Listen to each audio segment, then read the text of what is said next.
Lina Mendoza entered the Stratacor executive boardroom 10 minutes early, her portfolio tucked under one arm and her nerves held tightly in check. She'd rehearsed this presentation over a dozen times, practicing not just the numbers but her tone, pacing, and pronunciation. Still, she knew it wouldn't be enough.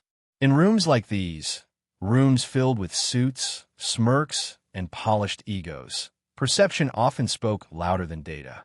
As the executives filtered in, most offered polite nods, though a few barely glanced her way. Greg Talbot, the head of corporate strategy, walked in last, took a seat at the head of the table, and eyed her with the smug grin of someone already sharpening his condescension. The meeting began promptly, and Lina launched into her report, detailing a new analytics-based cost reduction model that could save the company millions. Her voice was clear, deliberate, and lightly accented, her native Spanish weaving softly beneath her practiced English. She wasn't stumbling. She wasn't vague. Yet halfway through slide 3, Greg raised a hand, cutting her off mid-sentence with a chuckle. "Sorry, can we rewind that? I think my ears are buffering," he said. A few executives laughed, some nervously, others with guilt. Lina forced a smile, nodded, and continued. She knew this game. The one where someone questions your legitimacy not because you lack value, but because you don't fit their image of power. Slide 4 laid out ROI projections, backed by 3/4 of financial evidence. Her hands didn't shake, but her eyes scanned the room for even one nod of support. Nothing. Greg leaned back, exchanged whispers with the exec beside him, and smirked again. She pressed forward, her voice unwavering even as the room's energy grew cold. Someone coughed. Another checked their watch. "As you can see," she continued, "this model reduces labor redundancy by 13% while improving vendor flexibility across 3. Greg raised his hand again. "I'm going to need subtitles if this goes any deeper," he muttered, louder this time. Laughter erupted, not from joy, but from fear. Lina froze for half a second. She felt the heat crawl up her neck. The room blurred. No one interrupted him. No one said, "That's not okay." Instead, silence became complicity. She looked down at her laptop, then slowly closed it. "I believe the projections are in the deck," she said quietly. "I'll circulate the document to your inboxes." She didn't wait for a response. She gathered her things with precision, not panic. Not a single person moved to stop her as she walked out of the room. Behind her, Greg said something she didn't hear, but the laughter told her it was another punchline. She kept walking. Out the boardroom, down the hallway, past the elevators. She didn't cry. Not yet. Her hands were trembling now, but she held them tight against her side. Somewhere in her chest, pride fought pain. She had known it was coming, just not like this. And as the door closed behind her, Lina Mendoza made a decision. She wouldn't defend herself with words. Not this time. She let something bigger do the talking. After Lina left the room, there was a beat of silence, brief and awkward, before Greg shrugged and leaned back in his chair like a man who had just won something. "Well, I guess that's one way to dodge questions," he muttered, loud enough for the room to hear. A few people laughed again, this time more awkwardly, unsure whether the moment was still a joke or had crossed a line. Greg, however, seemed energized by the attention. He turned to his colleague, a VP of marketing, and said, "Honestly, if I wanted to sit through a speech I couldn't understand, I'd stream foreign art films on mute." The room didn't laugh that time. Not fully, but no one challenged him either. They just looked down at their laptops or avoided eye contact, silently complicit. Greg scanned the room, perhaps expecting a pat on the back for his sharp wit, but got only the emptiness of a room too afraid to rebuke and too conditioned to resist. Meanwhile, Lina was in the break room, staring at her reflection in the dark screen of the microwave. She didn't cry. She didn't move. She simply replayed the moment over and over, wondering how years of experience, qualifications, and results could vanish under a single sentence uttered with mockery. A junior analyst named Priya had seen her leave and followed quietly, unsure of what to say. She didn't speak at first, just poured 2 cups of tea and offered one without comment. Lina took it with a small nod, the kind that says thank you when words might crack. Back in the boardroom, Greg was now re-spinning the narrative. She's nice and all, but maybe she's not ready for rooms like this, he said, tapping his pen against the glass table. One of the senior execs, Melissa Kwan, finally spoke up. She's been outperforming your division for 2 quarters, Greg, she said flatly. Greg laughed it off, saying, well, maybe I just can't hear the results through the accent. And there it was, the line that crossed from passive to malicious. Melissa opened her mouth, then closed it. She was angry, but uncertain if speaking up further would cost her political capital. Nobody wanted to rock the boat. And Greg knew it. He wore that smug confidence like a tailored suit, comfortable in knowing the system was built to overlook these moments. Priya, back in the hallway, quietly typed a message on her phone and hit send. She didn't tell Lina she'd contacted someone.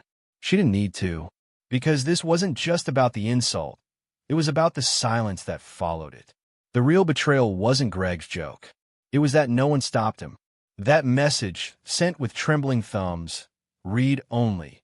You need to know what just happened. I have a recording. Come in person. It was addressed to Daniel Mendoza, the company's CFO and Lina's husband. A man rarely seen, often spoken about in boardrooms with reverence and wariness. A man who had never flexed his power socially or personally until now. And at that moment, in the stillness of the break room, Lina wiped her eyes once, stood tall, and said only, I need to get back to work. Her calm wasn't surrender. It was restraint, the kind of quiet resolve that builds just before a storm breaks. She didn't know her husband had been notified. She didn't ask anyone to fix it. But the moment the board laughed, something shifted, not in Lina, but in the building itself. And what came next would make sure no one ever laughed like that again. Daniel Mendoza had always been deliberate in everything he did, measured, composed, a man whose influence moved under the surface like a powerful undertow. When he read the message from Priya, sitting in a remote glass office on the 32nd floor, he didn't react outwardly. He didn't call for a meeting, didn't storm downstairs. He simply read the message twice, placed his phone face down, and opened his calendar. With a few clicks, he canceled the next 2 hours of his schedule and stood. It was rare for Daniel to leave his floor during operational hours. He preferred staying in the background, where real strategy happened. But today, he buttoned his navy suit jacket, straightened his cufflinks, and walked toward the executive elevators with a silence that felt intentional. Priya, back in her cubicle, received a one-word reply. Understood.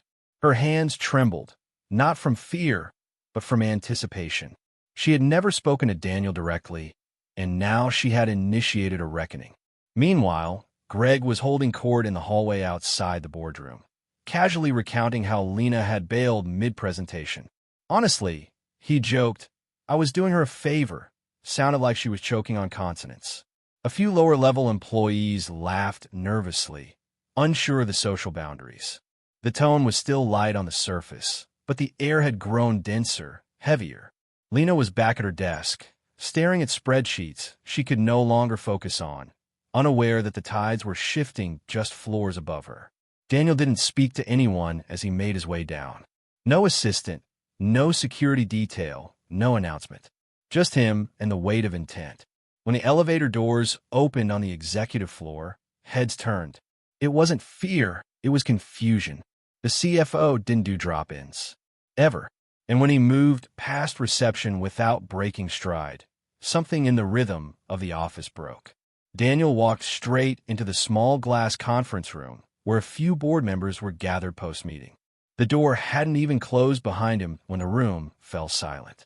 Greg, mid-sentence, blinked twice, surprised but not worried. Dan wasn't expecting. Daniel raised a hand, not in greeting but in pause.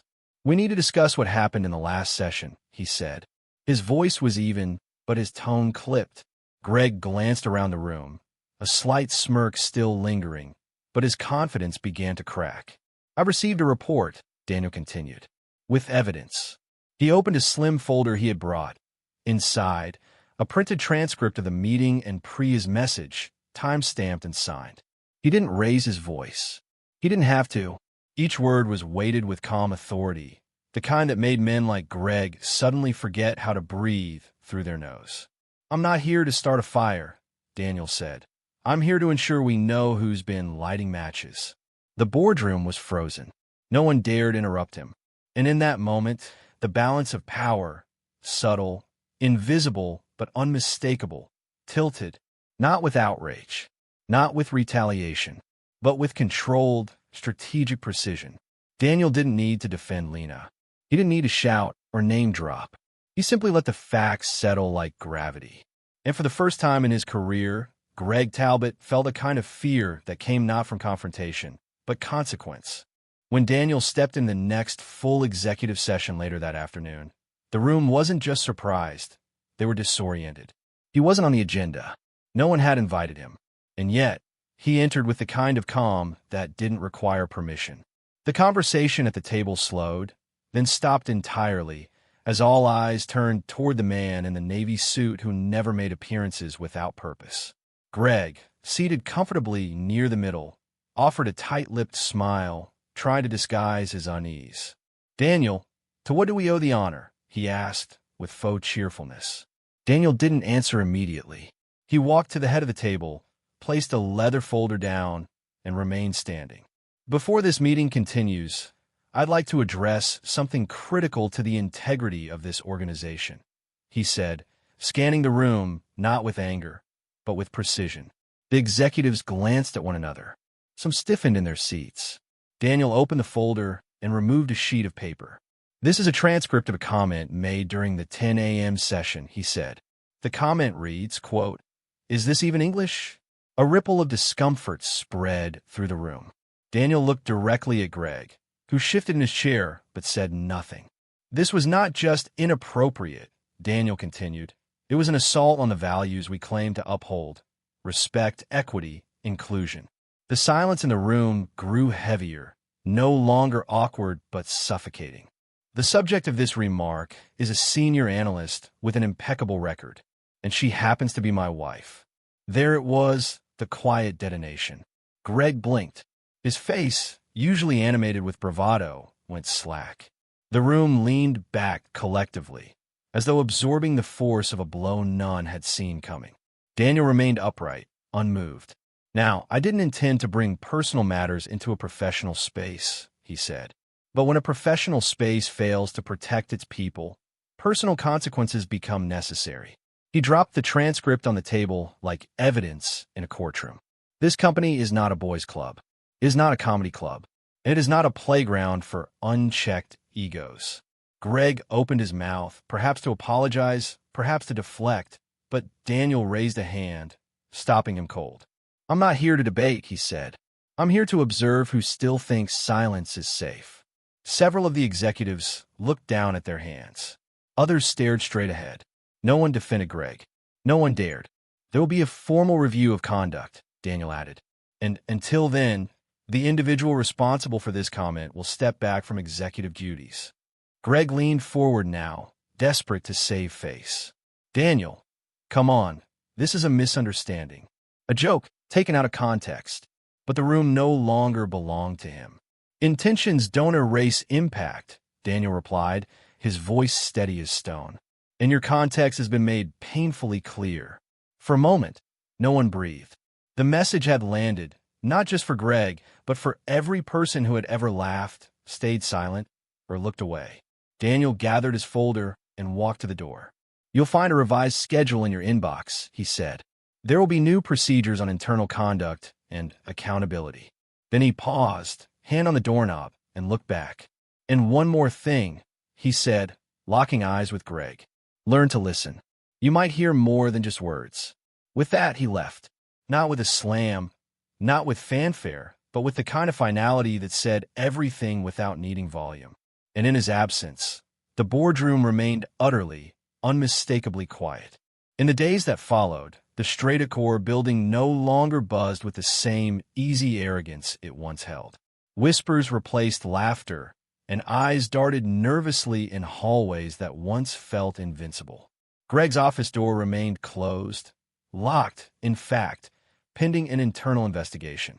An official email, carefully worded and co-signed by Human Resources and Daniel himself, had announced that a senior executive was on administrative leave following a breach of conduct during a leadership session. Everyone knew who it was. No name was needed. But this wasn't about just one man anymore. It was about the culture that let him thrive for so long. Lina, meanwhile, came into work as usual, no fanfare, no change in her daily routine. Except now, silence followed her in a different way. Not the silence of dismissal, but the silence of recognition, of respect, of uncertainty from those who had once dismissed her. In the conference room that Friday, Daniel held a mandatory leadership training on inclusive conduct. He didn't mention Lina. He didn't have to.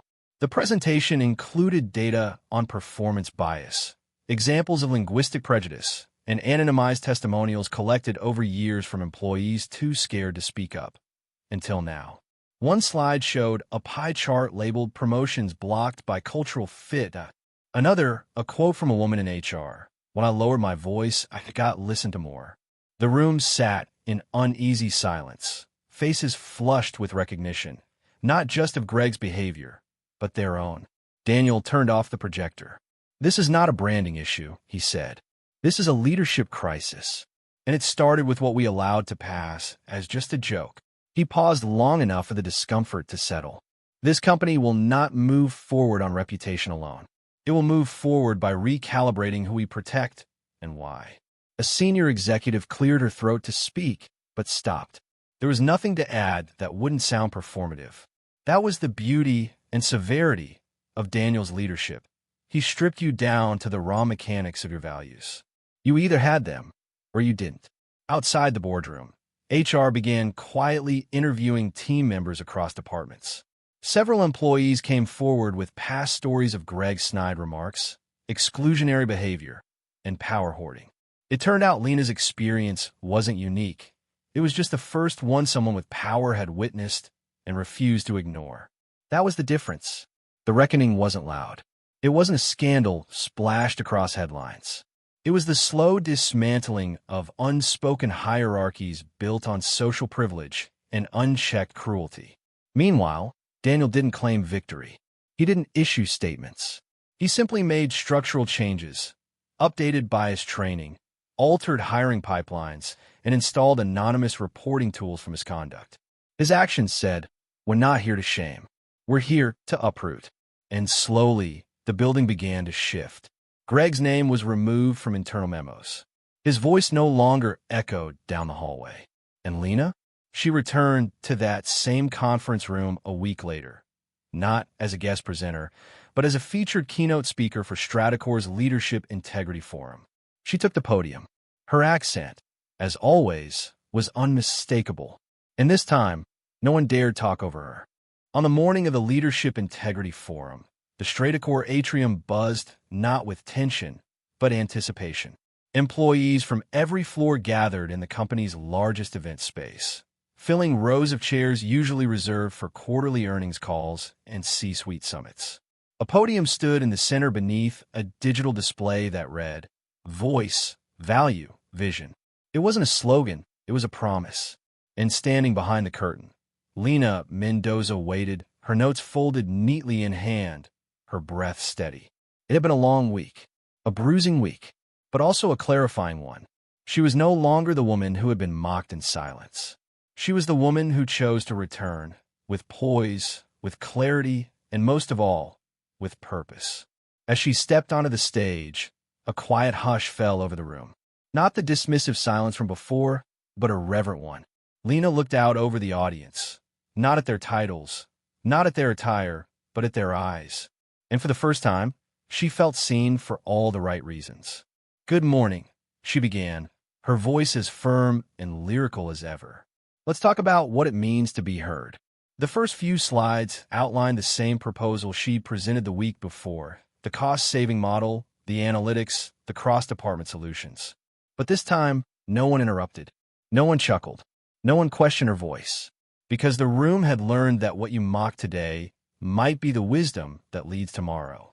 Midway through her presentation, she paused. "I was told once that professionalism had a sound, that power had a tone, But here's what I've learned, she said, letting the pause land like punctuation. Clarity doesn't come from an accent. It comes from truth. And leadership doesn't speak louder. It listens better. The room erupted in applause. Not performative, not polite, but honest. Even those who had once smirked now nodded with something close to respect. And seated quietly in the back, Daniel watched. Not as a CFO, not as a husband, but as someone who had simply created space for the truth to speak for itself.